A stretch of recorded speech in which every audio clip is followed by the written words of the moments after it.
You are my sunshine, my only sunshine. You make me happy when skies are gray. Boys, who drew on the wall upstairs? It was Jimmy. No, Mom, it was Luke. You think I would draw something like that? Mom, trust me. I saw Luke do it. It was Jimmy. It was Luke. I saw him do it. It was Luke? Yes, Mommy. I wouldn't lie. So it was Luke who made that beautiful drawing. Because whoever made it is gonna get a special gift. Actually, it was me, Mom. It was me. I knew you would like it. I love it. And here's your gift. Uno sa buhay natin, di ko papansin. Everything is never as it seems. When I fall asleep, I like to make myself believe this planet Earth turns slow.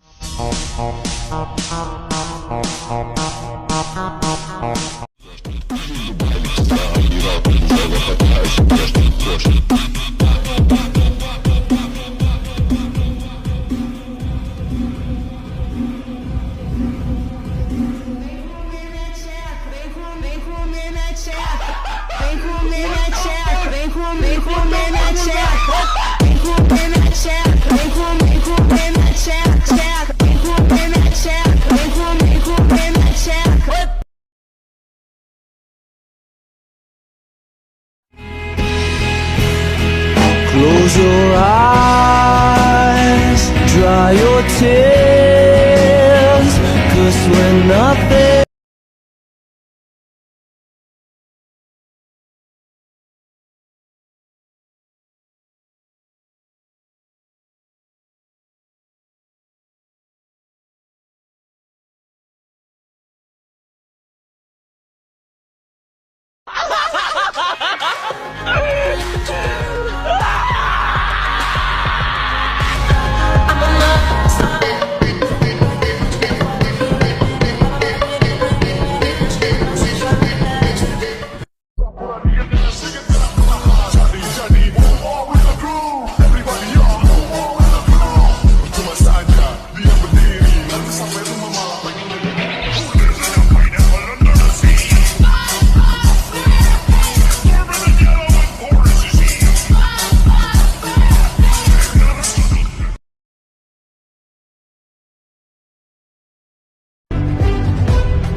Kwento tungkol sa tatay at anak.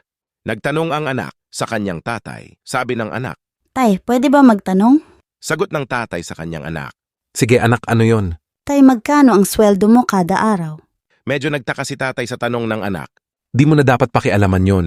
Bakit na itanong ganyang tanong? Nagpupumilit ang anak dahil gustong malaman kung magkano ang sinasahod ni tatay. Please, Tay. Gusto ko lang po malaman sweldo mo sa isang araw. Playas eh. Di nagtagal sumagot si tatay sa kanyang naglalambing niyang anak. Okay, sige. Kung alam mo lang, sumasahod ako ng 500 pesos isang araw. Napayuko ang ulo ang anak at ang sabi. Tay, pwede po ba makahiram ng 200 pesos? Medyo inis na napaisip yung tatay, sabi ni tatay. Kung ang dahilan mo ng pagtatanong kung magkano sahod ko kada araw ay yan, walang kwentang dahilan mo, at para makabili ka ng laruan mo, pumunta ka na lang ng kwarto at matulog. Nagpapakahirap ako magtrabaho araw-araw para lang sa makasariling dahilan na yan. Tahimik na pumasok ng kwarto ang bata at isinara ang pinto. Umupo ang tatay at mas nainis pa habang iniisip ang tanong ng bata. Baka naman kaya nang hihiram ng pera ang anak ko ay may kailangan talaga siyang bilhin na importante dahil madalas hindi siya humihingi sa akin. Pumunta sa kwarto ng bata at binuksan ang pinto. Anak, gising ka pa ba? Opo, Tay. Gising pa ako. Iniisip ko anak na baka kaya ka nang hihiram ng pera ay baka may bibilhin kang importante talaga. Baka masyado ko naging mainitin kanina. Eto na ang 200 pesos na hinihiram mo. Tumayo ang bata at ngiting-ngiti. Oh, salamat po, Tay. Tapos may kinakapa sa ilalim ng unan ang bata at nakuha ang mga lukot na perang papel. Nakatitig ang tatay at mas lalong nagalit na sa bata. Dahan-dahang binilang ng bata ang lukot na perang papel at tumingin sa tatay. Sabi ng galit na tatay. Bakit kailangan mo pang manghiram ng pera kung meron ka naman na pala? Sagot ng anak.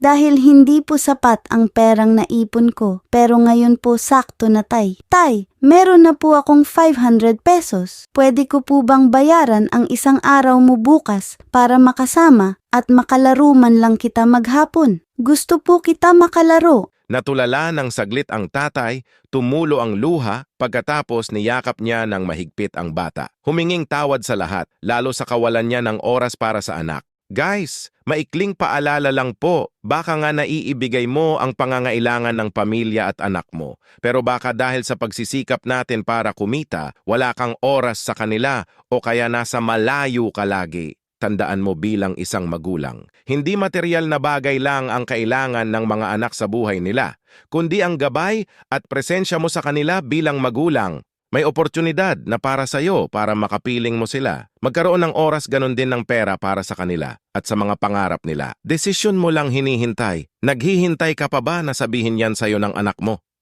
Nagustuhan mo ba ang kwento ko? Kung yes, mag-follow ka na sa Noe Fact Stories. Maraming salamat.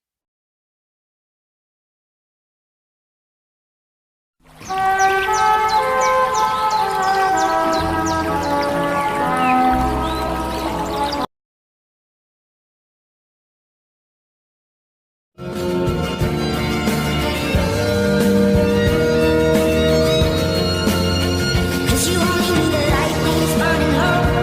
Only miss the sun when it starts to snow. Only know you love her when you let her go. Only know you get high when you feel low. Only hate the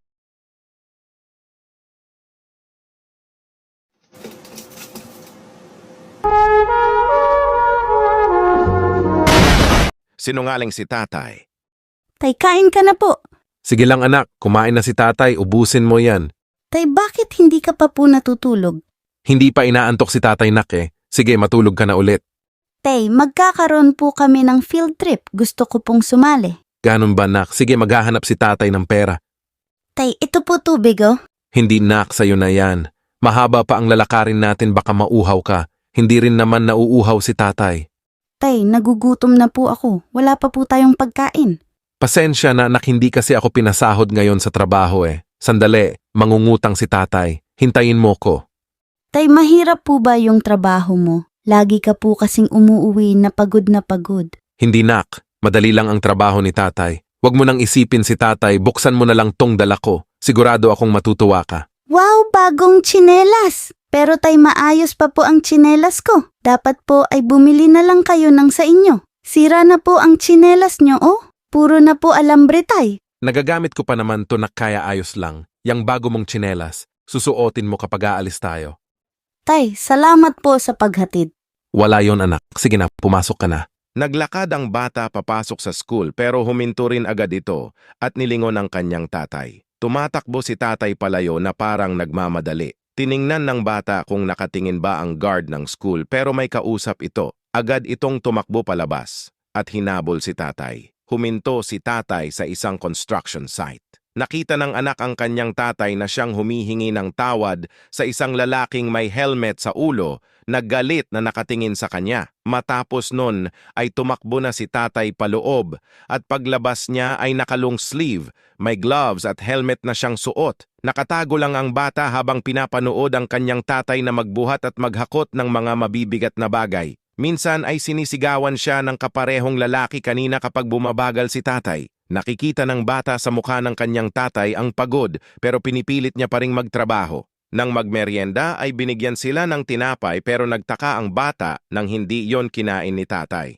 Tinago niya ito sa bag niyang sirana. Tanging tubig lang ang naging meryenda niya. Biglang may luhang tumulo sa mata ng bata habang pinapanood ang kanyang tatay. Nang mag-uwian sila ay sinundan ng bata ulit ang kanyang tatay. Pero sa pagtataka ng bata ay salungat ang daang tinahak niya sa daan pa uwi sa kanilang bahay. Pumasok si tatay sa malaking bahay at paglabas niya ay may tulak-tulak na siya na mahabang kariton. May nakalagay doon na 2 basket ng balot, may mga chicharon at itlog din ng pugo. Nakasunod lang ang bata sa kanyang tatay habang tulak-tulak niya ang kariton. Huminto lang siya noong nasa palengke na. Inayos niya ang pagpupwestuhan niya. May mga tao na ring bumibili sa kanya. Sa bawat bibili sa kanya ay binibigyan niya ang mga ito ng matatamis na ngiti. Ngiti na parang walang iniindang pagod. Ilang oras pa ang bata naghintay at kaunti na lang ang tao. Napansin niya ang kanyang tatay na nakayuko sa mga tuhod niya. Naglakad ang bata at huminto lang nang nasa tabi niya na. Kinuha ng bata sa kanyang bulsa ang biskwit na sana ay baon niya. Umangat ang ulo ni tatay at direktang tumama sa bata ang mata ng kanyang tatay. Nagulat si tatay nang makita niya ang kanyang anak. Tiningnan niya pa ang kabuuan ng anak. Huminto lang ang mata niya nang makita ang biskwit na nasa kamay ng kanyang anak, sabi ng anak. Tay, alam ko pong gutom ka na. Pigil ang luhang sa pagkasabi ng bata. Hindi ako gutom, anak. At anong ginagawa mo dito? Tanong ng tatay sa kanyang anak. Tay, huwag ka pong magsinungaling. Sinundan kita, tay, mula pa kanina. Ang sabi mo, madali lang ang trabaho mo. Madali lang naman to, anak eh. Kayang-kaya to ni tatay lalo na't para sa'yo. Pero tay, pagod ka na. Oo anak, napapagod ako pero kapag maiisip kong para sa'yo tong ginagawa ko, nawawala ang pagod ko. Tay, sorry po.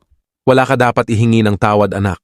Anak kita, responsibilidad kong bigyan ka ng magandang buhay. Ang tanging hiling ko lang, anak, ay mag-aral ka ng mabuti. Opo, tay. Sorry po kung hindi ako pumasok ngayon. Hayaan mo na yon basta huwag mo nang uulitin. Ngumiti ang bata at niyakap ang kanyang tatay. Sa bawat, hindi ako nauuhaw anak ay ang katotohanang.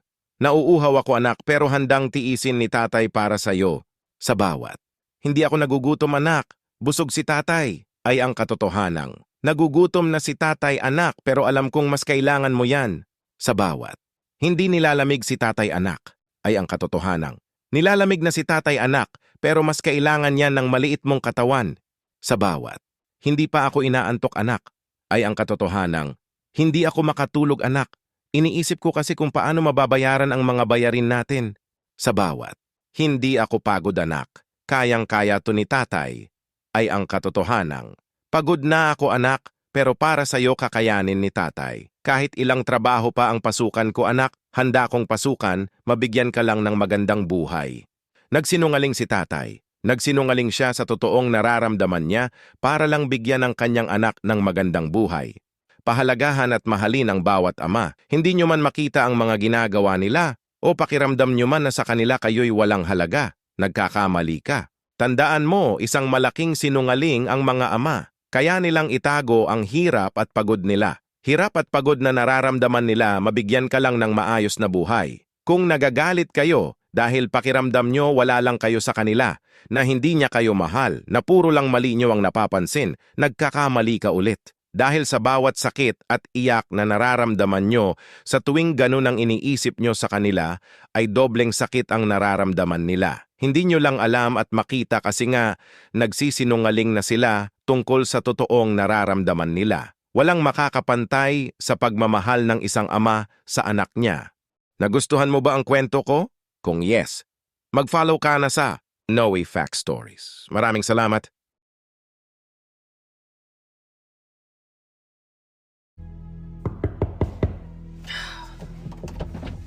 Do you know what time it is? It's 8 o'clock. Thank you. Have a great night.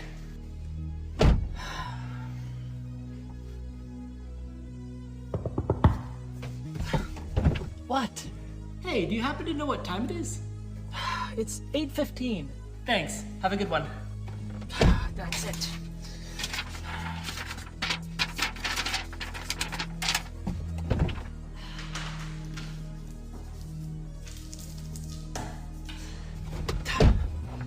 Finally.